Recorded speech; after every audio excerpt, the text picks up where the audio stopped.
Let everybody know how you got to where you're at in your story from the very beginning, the struggle to the triumph. Well, there's lots of ground to cover there because there's lots of struggle and a little bit of triumph at the end. But there's lots of pain and suffering along the way for sure. So I like talking about that part of the story too because the internet's a really weird place, and so people hear my story or they'll hear about what I was able to accomplish. And when you're down in the gutter or you're just starting and you're struggling and it's not working, hearing stories like that, sometimes it can motivate you, but sometimes it just depresses you because you think, I can never do it. That's impossible. It's not real.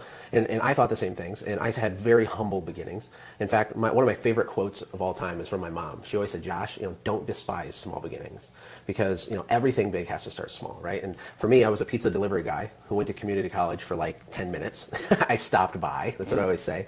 I've always loved education, but never loved that, the college thing. It wasn't for me. It just wasn't. So I got married at 20. I delivered pizza. We lived in a trailer. We had nothing, right? Yeah. Living on love. I was the football player. I married my cheerleader girlfriend. We're still married. We have 4 kids now, but we've been going through this whole story together, as a family.